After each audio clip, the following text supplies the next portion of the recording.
A Seffner man was accused of racially profiling a black teenager who was on his way to basketball practice. You may remember this from last summer. He accused the teen of breaking into cars. He even recorded the unlawful stop right there on his cell phone. That's what you're watching. That teenager was innocent, but the man who stopped him, he's the one who pled guilty today in court. Fox 13's Gloria Gomez explains for us why the judge was considering giving the defendant a second chance. You live here? Where? Right there. You're not going anywhere. I'm sorry. You're sorry? This unexpected encounter between Luiz Santos-Santiago and a black teenage victim in a Seffner neighborhood would lead him to this moment in court.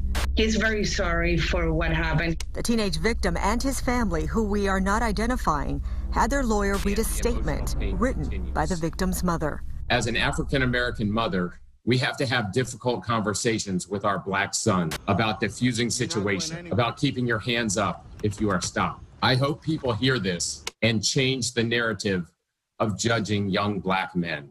At his sentencing, Santos-Santiago tried to explain to the judge why he did it. You could not tell you were talking to a young black male? At that point, yes, Your Honor. Not at the time I was driving. Prosecutors say Santos-Santiago racially profiled the black teenager who was on his way to basketball practice at 5 in the morning. I got him with head turns up. I'm an off-duty officer. The defendant proceeded to illegally stop the victim. The defendant then intentionally and unlawfully made a threatening act to do violence to the victim. And is this person white, black, Hispanic? Huh? He's a black guy. He's a black guy? Knowing he had never been in trouble before, Judge Lyann Goudie could have decided to withhold adjudication, which means the defendant would not have been convicted of the crime.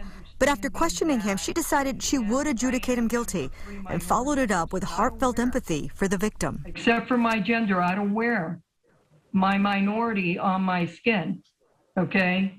I can't even imagine what it's like to be a black person living in our country, being profiled, being stopped, being assumed that they're up to no good. Gloria Gomez, Fox 13 News. Now, last month, Santos-Santiago pleaded guilty to a reduced charge of assault with prejudice, which is a third-degree misdemeanor. And as part of that plea agreement, the defendant will now serve 12 months probation and is going to have to write a letter of apology to the victim.